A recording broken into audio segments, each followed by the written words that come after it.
Kemenangan Ferrari di GP Amerika memang membuat banyak orang terkejut dengan fakta jika skuad Maranello tersebut sama sekali tidak diunggulkan sepanjang akhir pekan. Yang lebih mengesankannya lagi, kemenangan Leclerc diraih dengan cara yang begitu dominan, di mana semenjak ia eksekusi manuver di tikungan pertama untuk ambil alih pimpinan lomba, sejak itu pula dia tidak terkejar sampai finish. Menjadi satu-satunya tim papan atas yang tidak membawa upgrade baru, tidak ada yang menyangka jika Charles Leclerc dan Carlos Sainz bisa membawa Ferrari finish 1-2 pertama mereka di negeri Paman Sam sejak terakhir kali pada 2006.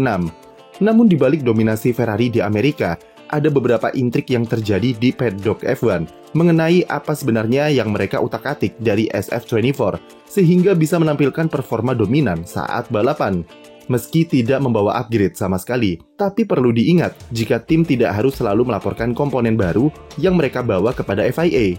Di dokumen resmi FIA sendiri, memang Ferrari tidak menunjukkan kalau mereka membawa upgrade baru seperti McLaren, Red Bull, atau Mercedes.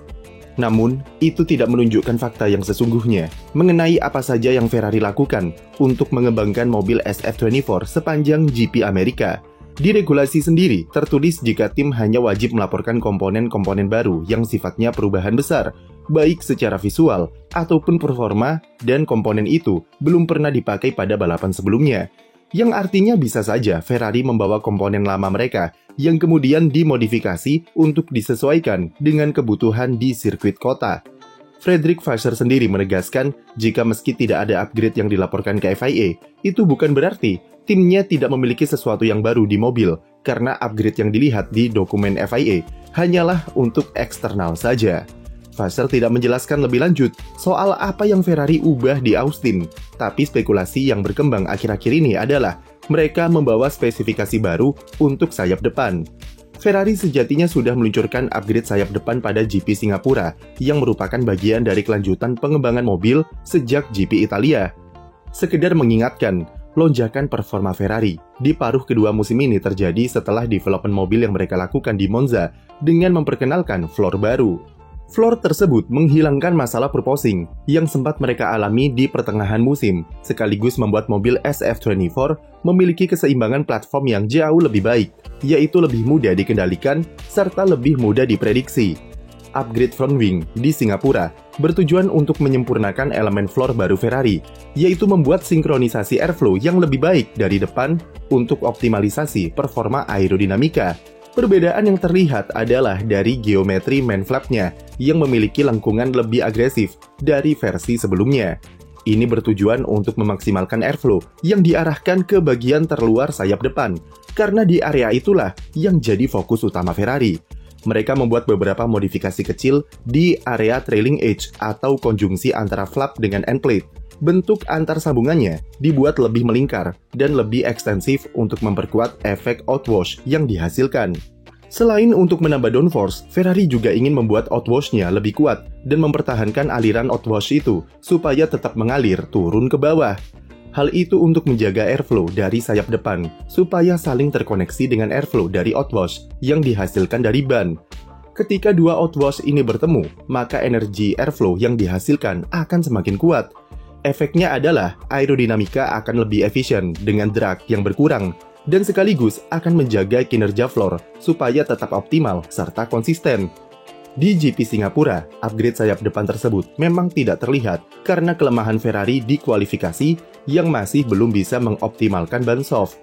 Tapi ketika balapan, bisa dilihat kalau race pace mereka cukup cepat dan menyimpan banyak potensi andai saja Leclerc tidak tertahan oleh Hülkenberg serta Alonso. Barulah di GP Amerika, Ferrari memiliki kesempatan untuk mengeksploitasinya lebih besar dengan settingan yang lebih baik, mengingat kota merupakan sirkuit yang lebih komplit secara karakter. Di kualifikasi, Ferrari masih menunjukkan masalah yang sama dengan optimalisasi ban soft, terutama ketika berurusan dengan temperatur. Tapi ketika race yang mengandalkan kompon ban medium serta hard, disitulah kekuatan Ferrari yang sesungguhnya muncul. Salah satu keunggulan SF24 musim ini adalah degradasi bannya cukup minim, yang merupakan salah satu perbaikan dari masalah yang mereka alami di musim-musim sebelumnya. Spek sayap depan yang baru memungkinkan Ferrari untuk menjaga degradasi bannya lebih baik lagi dengan perilaku mobil yang sudah bisa dikontrol sepenuhnya oleh pembalap. Di race GP Amerika, kecepatan yang ditampilkan oleh duo Ferrari sama sekali tidak ada yang bisa menandingi. Seiring berjalannya balapan, gap Leclerc ke Verstappen terus-menerus menjauh, di mana di 10-20 lap pertama saja progresi waktu Leclerc bisa 0,5 sampai 0,8 detik lebih cepat dari Red Bull ataupun McLaren. Selain modifikasi di area trailing edge sayap depan, Ferrari juga mengakui kalau mereka mencoba mengeksploitasi flexi-wing setelah FIA memberikan beberapa aturan baru mengenai elastisitas sayap perihal kontroversi trik mini DRS McLaren. Ferrari kabarnya membawa model flap terbaru dengan desain yang sama ke GP Amerika untuk mengoptimalkan flexi-wing tersebut. Flexi-wing ini berbeda dari McLaren karena mereka memanfaatkannya sesuai di batas-batas regulasi dan selama tidak mengubah ketentuan slot gap di masing-masing flapnya, maka FIA menganggapnya aman. Meski Vasseur menegaskan kalau flexi-wing tersebut tidak berpengaruh signifikan, tapi faktanya itu memberikan Ferrari ruang yang lebih besar untuk mengatur downforce yang diberikan ke mobil. Dengan persaingan papan atas yang cukup ketat seperti sekarang, perubahan-perubahan kecil tentu akan jadi faktor pembeda yang cukup terasa seperti yang terjadi di GP Amerika kemarin.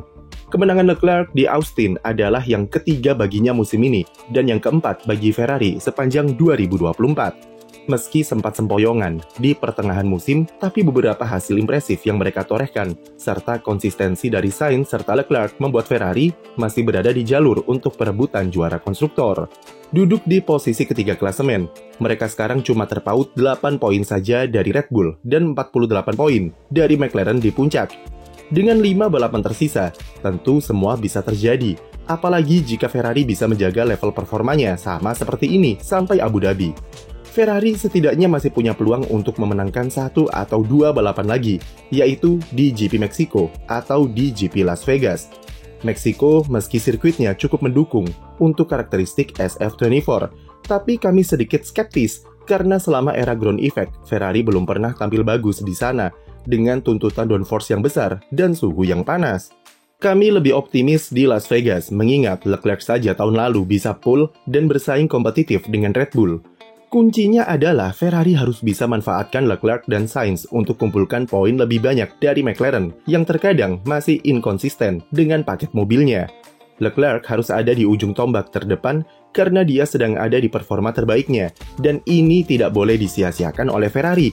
Pembalap Monaco tersebut secara realistis masih punya kesempatan untuk menggeser Lando Norris dari posisi kedua klasemen, mengingat jarak poin mereka sekarang cuma 22 poin saja. Bahkan secara matematis, Leclerc masih memiliki peluang untuk mengejar gap 79 poin dari Max Verstappen, jika memang dia masih punya ambisi untuk gelar juara dunia musim ini. Tapi untuk sekarang, lebih baik fokus ke yang realistis-realistis saja, yaitu mengejar gelar konstruktor dan mengunci posisi runner-up di klasemen. Mau bagaimanapun, McLaren masih memegang kendali sebagai mobil paling komplit, apalagi masih ada seri Brazil dan Qatar yang bakal sangat mengeksploitasi keunggulan di mobil mereka. Max Verstappen juga mulai kembali menemukan performanya setelah upgrade floor Red Bull di Austin, yang meskipun masih menyimpan banyak masalah, namun setidaknya bisa membantunya untuk tetap konsisten bersaing di 3 besar, yang lebih dari cukup untuk kunci gelar keempatnya. Sekian video dari kami, jangan lupa beri like dan subscribe untuk konten F1 lainnya.